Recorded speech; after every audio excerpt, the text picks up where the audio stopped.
Suhrawardy college বা কবি নজরুল কলেজে কেই বা কারা উস্কানি দিয়েছে, স্টুডেন্টরা বারবার বলার চেষ্টা করেছে, আমরা এরকম কিছু পাইনি। তারা ওখানে গিয়েছিল, তারা ওখানে মারমুখী অবস্থানেই কিছুটা ছিল, তো সেটাও আমরা আমাদের অবস্থান ওদিকে ছিল, আমরা রহিত করার চেষ্টা করেছি। লুটপাটের বিষয়টা আমাদের নলেজে আমরা আসেনি, আমরা লুটপাট করেছি এরকম কথা আমরা শুনি নেই।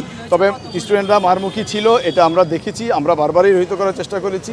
আমরা ভিক্টোরিয়া পার্ক এলাকা সোহরাওয়ার্দী কলেজের সামনে পর্যন্ত আমাদের অবস্থান ছিল, কিন্তু যেটা হয়েছে স্টুডেন্টরা বিচ্ছিন্নভাবে কিছু ঘটনা ঘটিয়ে থাকে। সম্ভবত 5 থেকে 6 দিন হবে পেশেন্টটা যে মারা গেল। 18 তারিখে মাহবুবুর রহমান কলেজের একজন স্টুডেন্ট এখানে চিকিৎসাধীন অবস্থায় মারা যায়। সে ডেঙ্গু আক্রান্ত হয়েছিল, আমরা এটা জেনেছি হসপিটাল কর্তৃপক্ষের সাথে কথা বলে, এবং স্টুডেন্টদেরকেও প্রাথমিকভাবে তারা বলেছে যে সে ডেঙ্গু আক্রান্ত হয়ে মারা গেছে।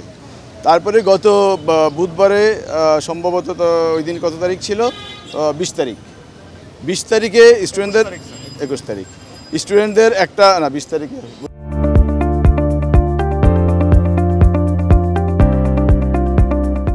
বুধবারে প্রথম তারা এসেছিল এখানে। এসার পর তারা একটা সংখ্যায় কয়েকশো স্টুডেন্ট এসেছিল, তারা হসপিটালের সামনে অবস্থান গ্রহণ করেছিল। পুলিশ এসেছিল, পুলিশকে সাথে নিয়ে আমরা স্টুডেন্টকে সাথে নিয়ে হসপিটাল কর্তৃপক্ষের সাথে আমরা বারবার কথা বলেছি। স্টুডেন্টদের একটা প্রতিনিধি হসপিটালে গিয়েছিল, ওখানে একটা ফলপ্রসূ আলোচনা হয়েছিল স্টুডেন্টদের সাথে আমাদের সামনে হসপিটাল কর্তৃপক্ষের। সেইটায় একটা কমিটি করে দেওয়া হয়েছিল, একটা টোটাল বিষয়টা একটা অনুসন্ধানপূর্বক হসপিটাল কর্তৃপক্ষ কার কী দায় দায়িত্ব আছে এটা নির্ধারণপূর্বক শাস্তিমূলক ব্যবস্থা গ্রহণ করবে, এইরকম একটা কমিটমেন্ট তারা করেছিল। এবং স্টুডেন্টরা যারা প্রতিনিধি হিসাবে উপরে গিয়েছিল তারাও এটাতে সন্তুষ্ট ছিল, তারা রাজি ছিল। পরবর্তীতে তারা নিচে এসে তারা আর তাদের কথা অন্যান্য স্টুডেন্টরা শুনেনি, তারা কিছুক্ষণ এখানে অবস্থান করেছে। অবস্থান করার পর আমরাও তাদেরকে চাপ দিয়েছি, প্রেশার দিয়েছি, তারা চলে গেছে। তারপরে আবার পরদিন তারা এসছে একটু সংখ্যায় বেশি করে, এবং এসে তারা একই দাবিতে, তাদের দাবি ছিল এখানে হসপিটাল কর্তৃপক্ষের অবহেলাজনিত কারণে তার মৃত্যু হয়েছে। তো এই অবহেলাজনিত কারণের যে বিষয়টা, এইটা নিশ্চয়ই হসপিটাল কর্তৃপক্ষের একটা ব্যাখ্যা আছে, তারা একটা ব্যাখ্যা দিতে পারতো এই বিষয়ে। কিন্তু স্টুডেন্টদের দাবিটা এরকমই ছিল, আসলে কার কাছে দাবি দিবে, কার কাছে ব্যাখ্যা করবে বা কী ব্যাখ্যা করবে, কোনো কিছুই স্টুডেন্টরা মানতে ছিল না। তো পরবর্তীতে পরদিন তারা একটু হালকা এখানে অবস্থান করার চেষ্টা করেছিল। হসপিটাল কর্তৃপক্ষকে আমরা বলার চেষ্টা করেছি যে তারাও আমাদের সাথে রাজি ছিল। তারা হসপিটাল কর্তৃপক্ষকে আমরা আন্তরিকতা দেখেছি এখানে, যেটা বাস্তবতা। হসপিটাল কর্তৃপক্ষ বারবারই বলেছে ঠিক আছে, আমরা স্টুডেন্টদের প্রতিনিধিদের সাথে নিয়ে, আইনশৃঙ্খলা বাহিনীর প্রতিনিধিদের সাথে নিয়ে আমরা এটার অনুসন্ধান করে দায়ী যদি অবহেলাজনিত কোনো কারণে মৃত্যু হয়ে থাকে সেটার ব্যবস্থা আমরা করব। কিন্তু এই সুযোগটা আসলে হসপিটাল কর্তৃপক্ষে ভার্চুয়ালি আমরা পেয়েছে বলে আমার কাছে মনে হচ্ছে না, কারণ স্টুডেন্টরা বারবারই এখানে একটা চাপের মুখে রাখার চেষ্টা করেছে। পরবর্তীতে বৃহস্পতিবারে এই ঘটনার পর আবারও স্টুডেন্টরা চলে যায়। আমরা ওই দিন একটা আপডেট ছিল যে যিনি মৃত তার বাবা ছিলেন এখানে, ওই কলেজের শিক্ষক প্রতিনিধি ছিলেন, তারা সকলেই হসপিটাল কর্তৃপক্ষের সাথে কথা বলেছিলেন এবং আমাদেরও প্রতিনিধি এখানে ছিল। কিন্তু এই আলোচনাটাও ফলপ্রসূ হয়নি। ওই দিন গতকালকে না আজকে আবার মিটিং ছিল নাকি? আজকে সকালে আবার মিটিং ছিল, গতকালকে সকালে আবার মিটিং ছিল।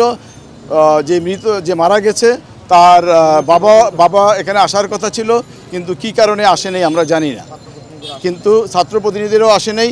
এবং ইন্টারেস্টিং হলো ওই ভদ্রলোক অর্থাৎ যিনি মারা গেছেন তারা যেই বাড়িতে ভাড়া থাকতেন ওই বাড়িওয়ালা পর্যন্ত এখানে এসেছিলেন, ওনারাও আলোচনা এখানে অংশগ্রহণ করেছেন এবং চেষ্টা করেছেন যথাসাধ্য। কিন্তু স্টুডেন্টরা বারবারই এটাকে এই পদ্ধতিটা তারা মেনে নিতে চায় নাই, তারা তাদের মতো করার চেষ্টা করেছে যে ইনস্ট্যান্ট বিচার হতে হবে। আসলে আমরা হসপিটাল কর্তৃপক্ষকে বলেছি, রিকোয়েস্ট করেছি, তারা আমাদের সাথে অ্যাগ্রিড ছিল, মেনেছে তারা আমাদের কথা, কিন্তু তারা পর্যাপ্ত সময় বা সুযোগ পেয়েছে কিনা এটা একটু আমরা একটু এর মধ্যে আছি, তাদেরকে সেই সুযোগটা আসলে মনে দেওয়া হয়নি।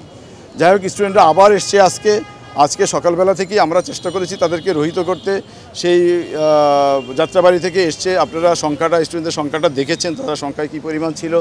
ওখানে মুরগিটোলা নামে একটা জায়গা আছে, সকালে প্রথম ওখানে আমিই তাদেরকে ফেস করেছি, কিন্তু সংখ্যা বেশি, প্লাস তাদের বিভিন্ন কর্নার থেকে তারা এখানে চলে এসছে। আমাদের পর্যাপ্ত ব্যবস্থা থাকা সত্ত্বেও তাদেরকে আমরা রহিত করতে পারিনি বা সম্ভব হয়নি। এখানে তারা অবস্থান করেছে, এসে আপনারা বাকিটা আপনারা দেখেছেন। এখন আমাদের উপস্থিতিও বেড়েছে।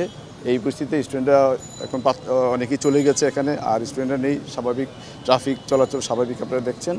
তো বাস্তব পরিস্থিতিটা হলো এরকম আর ওদিকে সোহরাওয়ার্দী কলেজ বা কবি নজরুলের কলেজে কেই বা কারা উস্কানি দিয়েছে, স্টুডেন্টরা বারবার বলার চেষ্টা করেছে আমরা এরকম কিছু পাইনি। তারা ওখানে গিয়েছিল, তারা ওখানে মারমুখী অবস্থানেই কিছুটা ছিল। তো সেটাও আমরা আমাদের অবস্থান ওদিকে ছিল, আমরা রহিত করার চেষ্টা করেছি তাদেরকে। লুটপাটের বিষয়টা আমাদের নলেজে আমরা আসেনি, আমরা লুটপাট করেছি এরকম কথা আমরা শুনি নেই। তবে স্টুডেন্টরা মারমুখী ছিল এটা আমরা দেখেছি, আমরা বারবারই রহিত করার চেষ্টা করেছি। আমরা ভিক্টোরিয়া পার্ক এলাকা সোহরাওয়ার্দী কলেজের সামনে পর্যন্ত আমাদের অবস্থান ছিল, কিন্তু যেটা হয়েছে স্টুডেন্টরা বিচ্ছিন্নভাবে কিছু ঘটনা ঘটিয়ে থাকে। এই অভিযোগটা স্টুডেন্টরা বারবারই করে আসছে, আজকেও আপনাদের কাছে হয়তো বা করেছে বা করে থাকতে পারে। কিন্তু পুলিশের যেই ভূমিকা ছিল, পুলিশের অবস্থান ছিল, পুলিশ বারবারই চেষ্টা করেছে শান্তিপূর্ণভাবে এটাকে সমাধান করার জন্য, আলোচনার মাধ্যমে সমাধান করার জন্য। কিন্তু এটা বারবারই তারা মারমুখী অবস্থানে যাওয়ার চেষ্টা করেছে এবং তারা সেটা করেছে কিছু কিছু জায়গায় বিচ্ছিন্নভাবে। কিন্তু আমরা চেষ্টা করেছি এটা শান্তিপূর্ণভাবে, তারা যাতে বড় ধরনের কোনো এখানে ক্যাজুয়ালিটি বা কোনো ধরনের অরাজকতার ঘটনা ঘটাতে না পারে সেটা রহিত করতে। ডেফিনেটলি আমরা অবশ্যই পুলিশ এখানে শান্তি অবস্থা বজায় রাখতে চায়, পুলিশ এই লক্ষ্যে কাজ করবে এবং ডেফিনেটলি আজকের ঘটনা যেভাবেই সমাধান হয়েছে আপনারা দেখেছেন বা তারা চলে গেছে। আগামীকালকে যদি এই ধরনের সিচুয়েশান আমরা দেখি, ডেফিনেটলি আমরা আরও আমাদের অবস্থান সুদৃঢ় রাখবো এখানে।